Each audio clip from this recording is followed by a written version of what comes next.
Bueno, yo creo que el tema del día, el que da más que hablar, es la ley del negacionismo. Este proyecto de ley que va hoy día al Senado, no sé cuándo hoy día, creo que va al Senado, en el Sí. que va a libertar la libertad de expresión. Pasa al Senado el proyecto que tipifica el delito de negacionismo respecto a las violaciones de los derechos humanos. Lo que destaco ahí es que dice que además por iniciativa de la oposición se introdujo un artículo que castiga a la persona que a través de cualquier medio, o sea, que estamos hablando nosotros, YouTube, Twitter, Facebook, Instagram, aprobare o negare las violaciones de los derechos humanos cometidos por los agentes del Estado durante la dictadura cívico-militar, consignada en el informe de la Comisión Perdón, y con nombre y apellido, solo esa, no de otra dictadura se puede hablar, digamos. Claro, O de la no se revolución, puede negar la dictadura en Cuba. Revolución civil, digamos, la guerra civil. No, claro, pero no puede además agrega histórica. el término cívico-militar. Esto significa que abre una puerta también a percibir a civiles, claro, para poder procesarlos por, en el fondo, delitos. Digamos, un tema no menor. Este es el tema de los hipócritas de siempre de la izquierda, donde no tiene ningún empacho en criticar las supuestas violaciones a los derechos humanos ocurridas durante este gobierno, supuestas porque yo creo que no ha habido ni una. Han sido errores de protocolo, pero violaciones a los derechos humanos ni una. Y no hacerlo directamente con Cuba, ¿no es cierto?, con Venezuela, y prohibir tener memoria histórica. Olvídate de construir la otra parte del Museo de la Memoria que falta, donde se le da contexto, ¿no es cierto?, igual que tu programa, Magdalena Mervilar, donde se le da contexto a todo lo que ocurrió en Chile, porque es muy importante que sepamos el por qué ocurrió lo que ocurrió, para que no se vuelva a repetir. Rosario Moreno. A ver, yo, mira, creo que esto es un tema mucho más allá del negacionismo. Yo hace más de un año escribí una columna en El Libro que hablaba de que se quería censurar la creatividad, en el sentido de que en Estados Unidos una editorial había censurado a una autora muy famosa porque la novela hablaba de sexismo y de violencia de género, digamos. Y esta autora tuvo que cambiar el final de esta novela porque si no la gente se les iba a tirar encima. Entonces, ¿qué es lo grave aquí? Que no solo un negacionismo, esto que están haciendo la izquierda acá en Chile no es algo aquí que se les ocurrió acá o que son divertidos, es algo que es una corriente mundial que está buscando censurar todas las artes liberales y las artes plásticas, es decir, la música, la poesía, la escritura, la pintura. Entonces, lo que buscan es que no podamos expresar lo que queramos a través de la creatividad. Y eso es muy grave, porque tú ahí estás guiando de una manera totalitaria el presente y futuro de un país y negando el pasado. Como dijo George Orwell en 1984, el libro que le encanta mencionar a la Magdalena Mervilar, dice: el que domina el presente domina el futuro, y el que domina el futuro domina el pasado. Yo quiero recomendarle a la gente que nos está viendo el libro Un Mundo Feliz de Huxley. Sí, en esa novela cortita, yo se las recomiendo, un clásico del siglo XX, se habla en este mundo feliz en que se borra toda la historia para atrás para que la gente no sepa cómo era la historia y así poder concientizar, cambiarle el cerebro a la gente actual. Entonces, lo que se está buscando a la larga con este proyecto de ley es una puerta de entrada para negar todo lo que no les guste del pasado y así lavar conciencias, lavar mentes. Eso es lo grave del proyecto de ley. Más allá, si se quiere buscar el negacionismo del golpe de Estado del 73, o no, que además eso es injusto, porque si vamos a negar todo, neguemos la guerra civil del 91, neguemos o sea, es de patas para arriba, digamos, pero el tema de fondo, no nos quedemos en eso. El tema de fondo es limpiar nuestras mentes al estilo del mundo feliz de Huxley.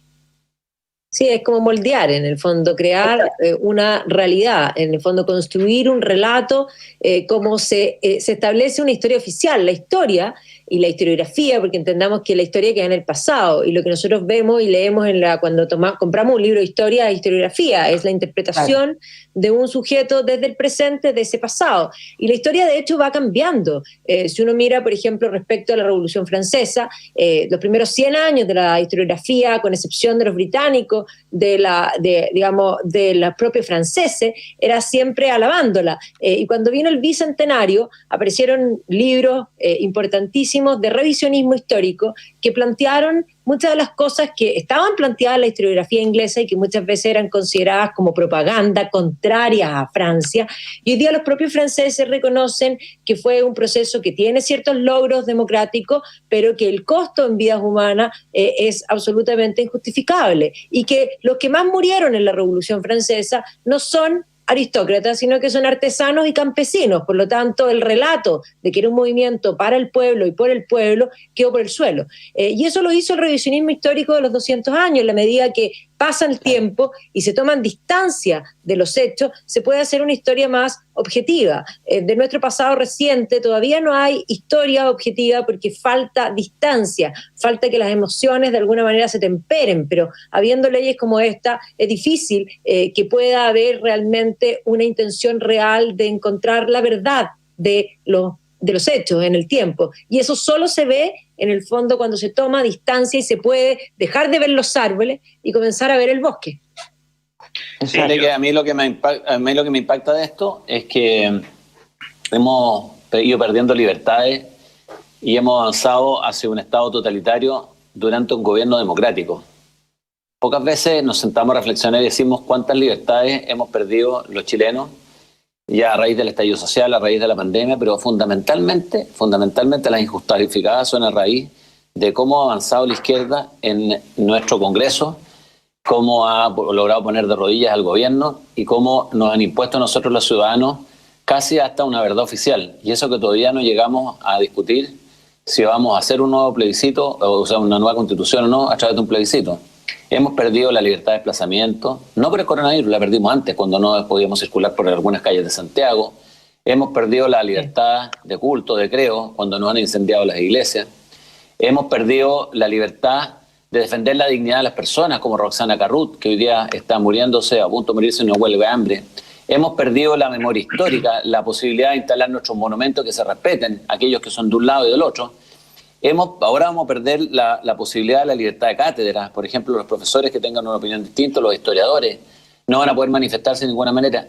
Hemos avanzado, hemos perdido la democracia representativa a través de que ahora lo que es igual es el resultado de género en un parlamento y no la votación de las personas. Y podría seguir haciendo una lista de cosas que hemos ido perdiendo y que no nos hemos dado cuenta. Esto es como igual que la rana que la meten en agua tibia. Y los chilenos estamos sentados cruzados de brazos esperando de que nos cercenen todos nuestros derechos. Y en definitiva, este es un atentado a la democracia nuevamente. Camila Flores, panelista nuestra, nos dio el lunes, ha hecho una reserva de constitucionalidad. Ojalá que prospere esa reserva constitucional, porque tampoco creemos en un defensor de nuestra democracia que es el Tribunal Constitucional. Después de lo que hizo con Hugo Gutiérrez, donde por temor fallaron 7-1 y inhabilitaron a 2 ministros, es bastante problemático. Álvaro Iriarte. Sí, mira, a mí además me complica esto pasa a tribunales después, o sea, suponiendo que aprueban la ley, como es delito, tiene que ser visto en el tribunal. Entonces, yo entiendo la frase, estoy haciendo una reflexión, yo entiendo la frase de aprobar las violaciones de derechos humanos, pero a mí lo que me complica no es esa frase, a mí lo que me complica es el negar. ¿Y qué implica negar? O sea, por ejemplo, yo me pregunto, si yo estoy hablando del impacto transformacional que tuvo las reformas económicas implementadas en el periodo 75-90, y comienzo a hablar de eso en una cátedra o en un foro, y no me refiero, porque no es el tema, y no me refiero a este otro punto, ¿caigo en negacionismo? Porque eso es lo delicado, pues, Gonzalo. O sea, en el fondo, ¿qué? Tengo que partir diciendo en una charla de economía, en una charla de políticas públicas, en otro tema, tengo que partir casi que con una declaración prehecha de que hubo violaciones a los derechos humanos que se cometieron salvajemente. Y después ir a mi tema. Si eso es lo salvaje. Y además, ¿cómo lo va a evaluar el juez que si estoy negando o no estoy negando? Si yo no hablo del tema, porque no es el objetivo de la charla o no es el objetivo de mi clase, ¿estoy negando? ¿La omisión es negación? Yo en esto creo que también la típica cosa de copiar instituciones y copiarlas mal hechas, porque todos citan acá para defender este proyecto la situación que se da en Alemania con el tema de los nazis. Sí, pero que acá hay una diferencia salvaje, porque salvaje. Lo que se sanciona en Alemania principalmente es el uso público de los símbolos anticonstitucionales o inconstitucionales como la suástica y qué sé yo. Y además hay otro aspecto que es notable. Durante mucho tiempo, desde una perspectiva de expresión literaria, artística, cinematográfica y en el mundo de la academia, tú puedes tratar estos temas con toda libertad. Es más, un dato que a lo mejor ustedes, no sé si lo saben, pero a mí me pareció en su momento interesante y lo dejé guardado y ahora lo estoy sacando a flote. El 2018, en Alemania, por primera vez, se produjo todo un debate porque los típicos videojuegos que están tan de moda en las nuevas consolas tienen de escenarios de guerra, temas históricos, campañas. Bueno, por esta norma, por este código, por la norma del Código Penal, los juegos tenían que modificarlos y cambiaban todas las referencias del mundo nazi a otros símbolos y otras cosas, hasta que el 2008 se discutió y se dijo, oye, ¿sabes qué? El videojuego es también una manifestación, una expresión artística, es similar al cine, es similar al teatro, y por lo tanto, por primera vez, tuviste los mismos juegos de guerra con la simbología, y eso es mi pregunta, o sea, ¿por qué copiamos y copiamos mal? O sea, yo sé que esto es perverso, pero te digo, o sea, no tiene sentido, o sea, es verdaderamente preocupante, pero también ridículo. Álvaro, bueno, de hecho, sí, bueno, lo que decir nosotros hacemos clases, por ejemplo, en la universidad, tú además haces seminario y todo. Si a mí me preguntan mi opinión sobre un determinado periodo histórico, ¿no la puedo dar? O el alumno me va a grabar y me va a llevar a tribunales porque yo di mi opinión. O sea, te van a castigar, la riqueza de hacer clases es no solo pasar información, para eso pongo un computador con un teleprompter. La riqueza es formar, es que el profesor diga lo que de partida, pero que diga lo que él piensa y que el alumno sepa qué es lo que piensa el profesor. Yo no le voy a tratar de pasar gato por liebre, pero eso es lo que enriquece el que yo vaya a la universidad. El que yo sé de que si me metía a estudiar con el Villalobos, por ejemplo, cuando estudié historia, sabía cómo iba a explicar la historia de una manera, o si no, yo la elegía con Borghesi, o la elegía con no sé qué. O sea, esa es parte de la riqueza de la cultura y de las artes liberales. O sea, no solo no solo esto rompe con las artes plásticas, sino que también con las artes liberales, y es muy grave. Fíjate que rompe con bastante más que eso, porque rompe con la libertad que tenemos los chilenos de no sentir temor ante poder expresarnos en paz, en tranquilidad. Rompe con algo muy profundo en el ser humano, rompe con la dignidad de las personas. Claro. Es mucho más profundo. Y la rompe, y establece un presidio menor de su grado medio, 541, 3 años, y multa 40-60 UTM. ¿Cuántos de nosotros nos vamos a ir presos porque no vamos a estar dispuestos a que nos sometan a un estado totalitario donde nos limpien la conciencia y nos digan con una máquina qué es lo que tenemos que decir y qué es lo que no tenemos que decir? Realmente aberrante. Hay un auditor que nos dice, con este proyecto de ley que estamos discutiendo en el bloque pasado del negacionismo, los abogados defensores de militares en causa de derechos humanos quedarán coartados en su libre ejercicio de la defensa penal de sus representados, prohibiéndoseles alegar la inocencia de los defendidos, negando su participación en violaciones de derechos humanos dentro del gobierno militar, lo que es abiertamente inconstitucional, y esta norma legal debe ser declarada inaplicable por el Tribunal Constitucional. Esta ley que quieren pasar presume el derecho la responsabilidad penal de todos los uniformados que están siendo procesados por causa de derechos humanos, infringiéndose la presunción de inocencia que tiene toda persona que se le es imputado un delito. Exactamente. O sea, aquí se le acaba la justicia para todas aquellas personas que están siendo procesados y que se presume su inocencia hasta que probada su culpabilidad. Es una aberración. Periodismo de púlpito. Quiero leer una carta muy corta de Gabriel Saliasnik, destacado abogado penalista chileno. Señor director, mediante carta publicada ayer, Mónica Rincón afirma que no recibió información filtrada por el Ministerio Público. La discusión me parece inoficiosa, pues basta ver el video de su programa que circula en las redes sociales para verificar que es ella misma la que en un lapsus lo reconoce. Entiendo que el trabajo de los periodistas sea buscar la información y hacerla pública. No ese es el objeto de mi crítica, los problemas son otros. Apunto, por un lado, a la confusión cada vez mayor entre información y mera opinión. Hay un cierto periodismo de púlpito, que más que informar, predica, y lo hace generalmente con una carga ideológica que conduce al doble estándar. Por otra parte, a la manera de litigar de algunos fiscales, más preocupados de instalar relatos comunicacionales y convencer de su tesis a los periodistas, y por un cierto medio a la opinión pública antes que a los jueces. Una dura carta de Gabriel Saliasnik en respuesta a lo que se le salió. El inconsciente traicionó a Mónica Rincón, está grabado. Por mucho que escribas carta a Mónica Rincón, todos lo vimos, todos nos dimos cuenta y todos lo sabíamos. No sé si hay algo que comentar respecto a eso. Bueno, yo solo quiero decir ahí, Gonzalo, que el tema más de fondo acá tiene que ver con que está absolutamente sancionado que los fiscales filtren información. Entonces, acá estamos en una situación que es compleja, porque en el fondo, más allá de que efectivamente hubo este pequeño lapsus, a mí lo que me generó como sorpresa es que efectivamente tú constatas algo que la Fiscalía y el Ministerio Público han negado permanentemente, que ellos no filtran información, que ellos no lo hacen, que ellos jamás están, digamos, haciendo uso de la información privilegiada que tienen cuando están en una investigación hacia los medios de comunicación. Y tenemos decenas de casos donde efectivamente se han afectado probablemente investigaciones, pienso yo, o incluso la honra de las personas cuando se filtra información que en definitiva está en proceso investigativo. Ese punto yo creo que es crucial desde el punto de vista de la sanidad de las instituciones, ¿no?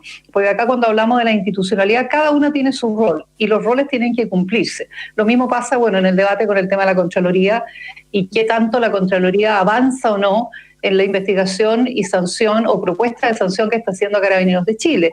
Y la discusión nuevamente tiene que ver cuál es el rol de esa institución, cuáles son las atribuciones legales que tiene, si excedes o no. Yo creo que cuando hablamos acá de la mala imagen que tiene hoy día penosamente nuestra democracia en algunos sectores, y yo te diría a nivel de la ciudadanía en general, tiene que ver con esto, ¿no? Cómo se debilitan a veces las instituciones por acciones que no corresponden en el marco que están ellas funcionando. Ese es como mi comentario, ¿no?, en torno al tema. Sí, no, lo que yo quería agregar a eso es que nosotros hace mucho tiempo que tenemos un negacionismo instalado en este país, porque resulta que el régimen de Allende, porque acordémonos que Allende no fue elegido con mayoría, sino que la democracia cristiana, a cambio de que firmara garantías constitucionales, lo eligió o le dio su apoyo, y luego él violó esas garantías constitucionales. Así es que, digamos, desde esa perspectiva su gobierno no era legítimo, era un régimen que trató de instalar un proyecto totalitario, habiendo tenido una minoría que lo eligió, y durante el régimen de Allende se cometieron muchas violaciones a los derechos humanos por parte de grupos como el MIR, como el FPPR, y una de ellas, por ejemplo, que ahora está volviendo a la memoria gracias a un artista que se llama Luis Poblete. Yo les recomiendo que vean el video, lo vamos a recomendar el sábado en diversas plataformas con mis hermanos, digamos, Johannes en su Nacional Libertario, Axel también lo va a recomendar. Es la víctima que fue Antonieta Machel, ¿no es cierto?, que ella fue sistemáticamente violada por el comandante Pepe y su grupo de defensores del pueblo, a los que después se les hizo, ¿no es cierto?, un homenaje, por ser los defensores del pueblo, se hizo ahora un homenaje para ellos. Y todo ese negacionismo, el negacionismo de toda la gente que fue atacada durante el régimen de Allende, eso no está en ninguna parte, no está en el Museo de la Memoria, no está en ninguna parte. Entonces el negacionismo viene de ellos. Ellos son los que negaron esas violaciones a los derechos humanos y luego las consecuencias que todo eso ha traído. Entonces, la verdad es que no habría ningún problema en que uno se sentara a dialogar y que uno reconozca, por supuesto, que nadie va a apoyar la violación de los derechos humanos bajo ninguna circunstancia, pero que cada parte se haga responsable de lo que le tocó en el conflicto que terminó con el quiebre institucional y de lo que vino después también, por supuesto. Entonces, esta ley mordaza que quieren poner ahora, francamente, va a un solo lado, porque para el otro lado la ley mordaza está puesta hace rato. ¿Quién sabe? ¿Quién de los jóvenes hoy día sabe todo lo que sucedió bajo el régimen de Allende con las violaciones a los derechos humanos más básicos, desde la vida, a la propiedad, a la integridad física, a la posibilidad de comer? Yo estoy en una campaña, no sé si me quieren acompañar, pero yo quisiera que se agregara a la lista de los derechos humanos el derecho a comer. Porque desde donde los socialistas y los regímenes socialistas violan los derechos más fundamentales es quitándole la comida a la gente, es destruyendo el aparato productivo. Eso hoy día debiese ser considerado una violación a los derechos humanos. Donde uno no puede comer, a uno lo matan de hambre.